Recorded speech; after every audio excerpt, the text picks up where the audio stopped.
Tapi itu pada saat lagi ngobrol-ngobrol yang Kevin nggak sekolah dan sebagainya itu sempat berantem nggak masa dia membangun? Oh enggak, aku cuma bilang aku mendukung Kevin, tapi aku menghormati keputusan Memes untuk nggak bisa, jadi nggak semudah itu gitu. Memes minta argumentasi lebih jauh, ya udah, akhirnya aku serahin mereka berdua fighting. Sebenarnya sih bukan nggak sekolah, tetap sekolah, homeschooling, tapi dia jadi loncat gitu. Karena mestinya dia akselerasi, jadi misalnya dia kelas 1 SMA, kelas 2, di kelas 2, kelas 3 dia nggak kelas 3 SMA malah. Saya bilang oke homeschooling, karena kan kalau homeschooling itu orang tua mesti ikut berperan. Dan akhirnya kan saya mesti ikut mengajarkan juga kan, mengawasi. Jadi dari 1,5 tahun itu maju 6 bulan, jadi dia sebenarnya ngalamin kelas 3 gitu. Oh, oke. Akhirnya Kevin bisa. Tapi akhirnya setuju ya? Ya akhirnya harus mengikuti kan, mengakomodir maunya Kevin juga gitu. Oke. Untung disetujuin ya, kalau nggak stres juga tuh Kevin. Sama-sama stres. Sama-sama stres. Oke. Nah ini kan sekarang bisa dianggap bahwa keluarga Anda ini adalah keluarga yang ideal lah ya, bisa ideal dalam pengertian mungkin kita bisa melihat bahwa semua anak-anaknya ada di bidang yang sama seperti itu ya. Bisa curhat bareng gitu ya, terus bisa jadi panutan lah bahwa mungkin juga sekolah memang penting tapi mengutamakan apa yang anak itu inginkan asal anaknya punya cita-cita yang tepat dan baik ya, bisa kita akomodir seperti itu. Dan Memes akhirnya menjadi salah satu-satunya wanita yang di keluarga ini kan nggak ribet tuh ya. Kalau ribet sih udah kewajiban ya, jadi seorang perempuan ya harus mensupport kegiatan Mas Adi. Jadi istri Mas Adi mesti mensupport anak-anak, kegiatan anak-anak, apalagi mereka cowok-cowok juga gitu. Harus mensupport, nggak ribet lah, harus dinikmati juga. Oke. Kevin sendiri dari usia muda begini udah punya manajemen Aprilio Kingdom ya kan, apa tuh? Kamu bisa sukses gini rahasianya apa? Ya pastinya nggak mudah sih Mas Dedi. Selain dukungan dari orang tua, saya juga mengumpulkan modal sendiri tuh di bawah. Jadi untuk membangun Aprilio Kingdom, aku ngumpulin modalnya dari ngeband sama Viera juga. Waktu itu namanya masih Viera, sekarang kan ada Viera Tail. Intinya Mas Dedi, saya mulai semua itu dari nol deh. Tapi selain itu penunjang kesuksesan saya juga ditentukan oleh penampilan. Dan menurut saya bukan hanya kesuksesan saja, tapi penampilan pun harus dimulai dari bawah, yaitu dari sepatu. Biasanya untuk merawat sepatu saya menggunakan Kiwi Shine and Protect, shoe polish nomor 1 di dunia. Mas Dedi, Kiwi itu bukan hanya untuk mengkilaukan juga, tapi juga bisa merawat kulit sepatu dan melindungi sepatu dari percikan air dan noda supaya nggak cepat rusak. Cara aplikasinya juga mudah banget loh. Sekarang kan ada Kiwi Shine and Protect yang cair.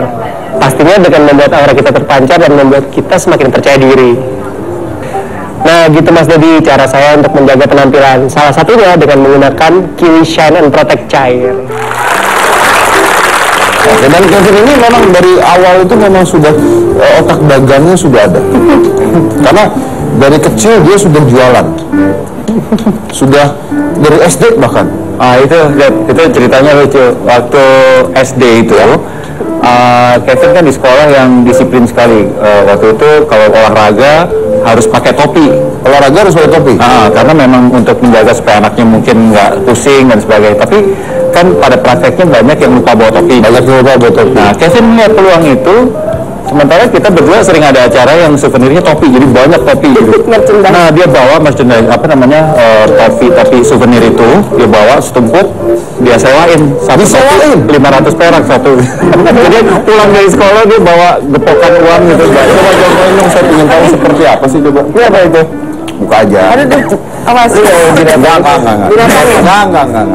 Enggak, emang bukan binatang kita. Enggak, beneran enggak. Saya cuma pengen contohin doang aja gimana kalau nyewain topi seperti apa. Ya apa jadi malu. Ini topi nih. Terus harus gimana? Ya, enggak, gimana sih tanya nyewain topinya gimana? Dia masih kecil, masih kelas 4 SD. Masih SD, kelas 4 SD. Jadi dulu begitu keluar kelas kan dia ada meja, contohnya kayak gini ya. Ada meja nih ya. Ya aku taruh di sini gitu kan. Oh dijejerin? Hah? Dijejerin? Aku jejerin aja. Nggak malu sih dulu sih, nggak tahu kenapa ya. Nggak tahu malu. Nggak tahu malu kayaknya. Jadi maksudnya, tapi nggak yang kayak obrol-obrol gitu. Mereka kan semua lewatin koridor. ya otomatis udah pada nyewa langsung. Ya, 1000 ya, gitu. Serius nih? Buset. Beneran itu gue nggak ngajarin Kak Bet. Bisa seperti Kevin bisa seperti itu tuh luar biasa. Makanya ada kata-kata lakukanlah apa yang orang lain tidak lakukan, maka Anda akan mendapatkan apa yang orang lain tidak dapatkan kan begitu kan. Jadi kita harus coba hal seperti itu gitu. Nah, ini melihat kesuksesan Kevin seperti ini, Mas Adi juga pernah bilang ke saya pada saat itu bahwa Kevin ini sekarang dengan bisnisnya dan sebagainya mungkin bisa menghasilkan lebih dari saya. Itu benar nggak Mas Adi? Oh iya, harus saya akui sekarang pendapatan Kevin, income Kevin lebih besar daripada saya.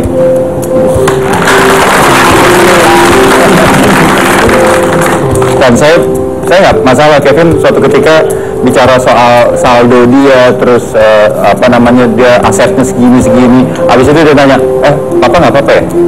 No, aku bilang, aku bangga sama kamu. Ya, tapi ada nggak rasa misalnya gini nih, rasa dilema usia senja? Dan dulu ada usia-usia tertentu aku di mana aku mencari pokoknya aset, pokoknya penghasilan dan sebagainya. Kalau ada job, duit banyak, wah ini senang gitu. Sekarang tuh nggak tahu, makin berkurang tuh, mungkin karena usia juga ya Det ya. Makin ya apa adanya, malah saya menikmati kebahagiaan tumbuhnya anak gitu. Makin anak tumbuh, itu rasanya dia jauh lebih bahagia daripada aku dapat job berapapun gitu. Oh, luar biasa. Banyak yang bisa kita pelajari. Kita lihat lagi nanti, jangan mana-mana, tetap di Hitam.